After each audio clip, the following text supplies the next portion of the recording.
paint a image for us today.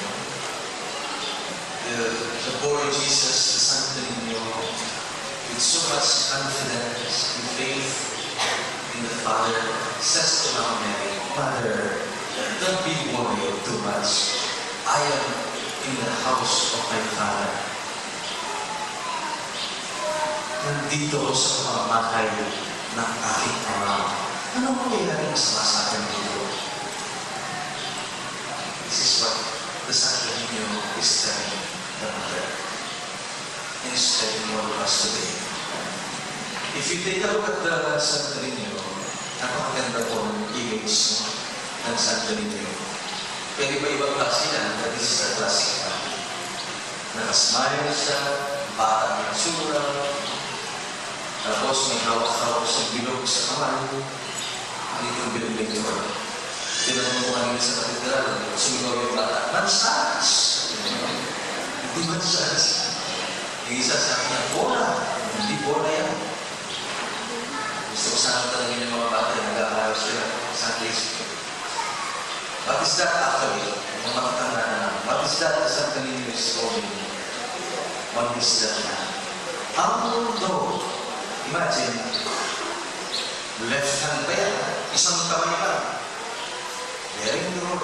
Showing us, ang gaan-gaan. Ang gaan-gaan. Pinaglaro ang pastor ito. If Santo Niño can only move, we can see how he plays around it. Contrasting it to how we behave. How do we behave? Pasampo ang mundo. Kapag marami kang problema, marami kang pagsubok sa buhay, iniisip, worries, anxiety, pasampo ang daigdig. Ang kapigat ng sa atin. You know, when we carry the world that way, we get more discipline. Tumatanda tayo, kaagad, mabilis. And always we forget, you don't have to carry the world because God carries the world. Always have it. You don't have to run everything in life. It is God who runs our life. You don't have to build everything and do everything. It is God who does everything.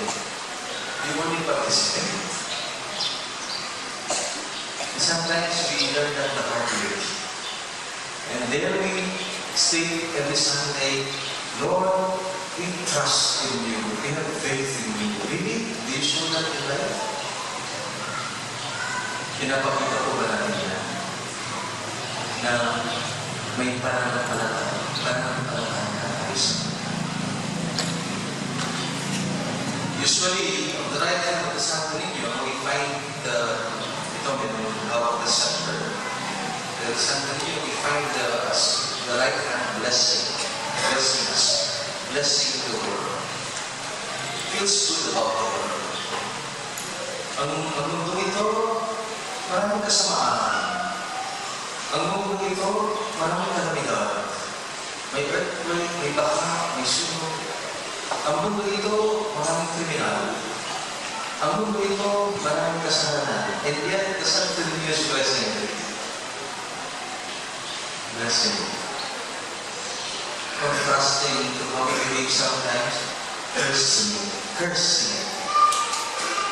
Wala nang tama kuminsan sa gobyerno. Wala nang tama sa komunidad. Wala nang tama sa mundo. Wala nang tama sa pamilya.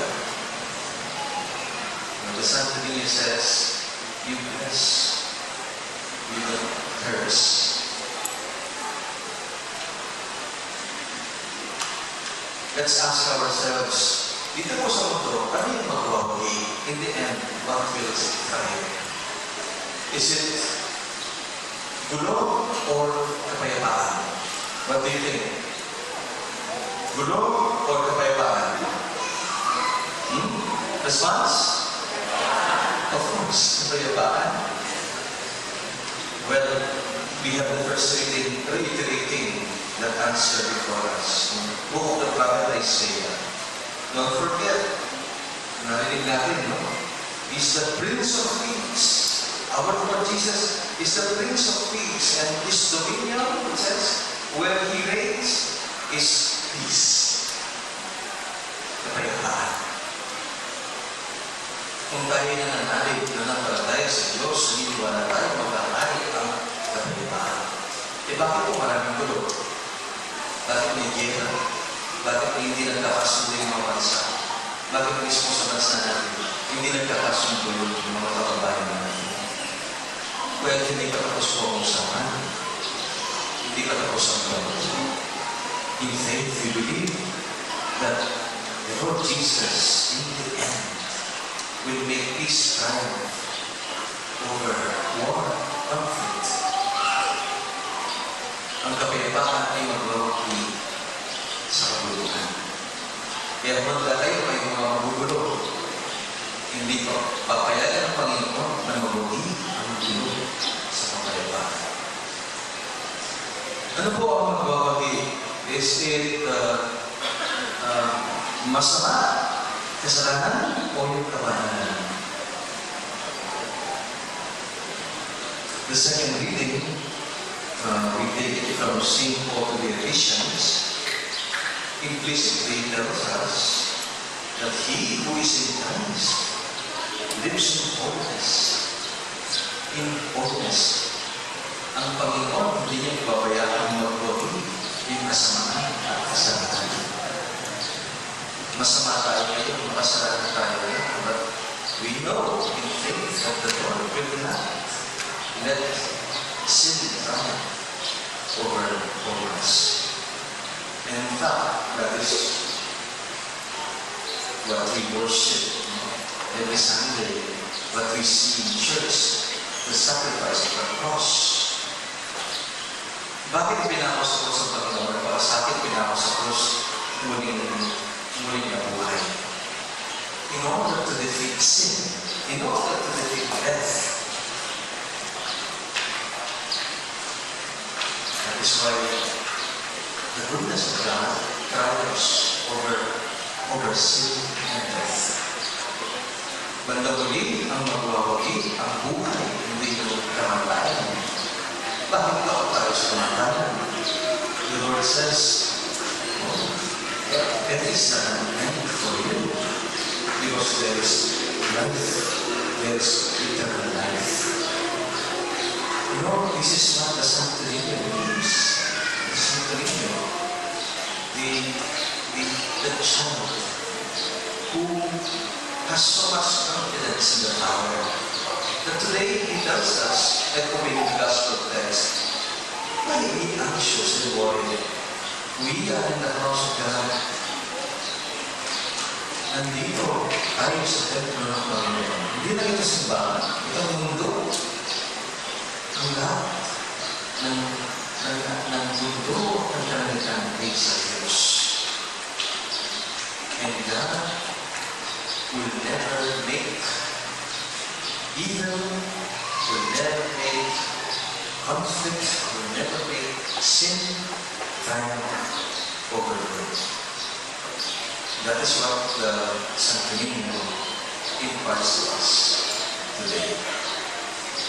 Sana katulad ng Santorineo, hindi tayo tumanda sa itsura at sa kalooban sa pamamagitan ng tunay at tugas na pananampalataya sa Diyos. Ang ating kung ipinapakaya tuwing linggo, ipakita natin sa buhay natin. Ipakita natin sa lubos sa pagtitiwala sa Diyos. Na siya ang nagpapalakad at may hawak sa mundo. Hindi tayo. At tayo ang nagkikisa sa Kanya.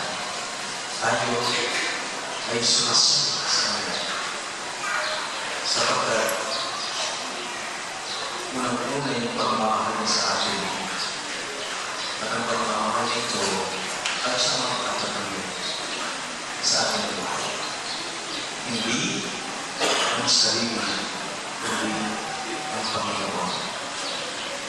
Whenever we gaze on the things of the Santorineo, may the Lord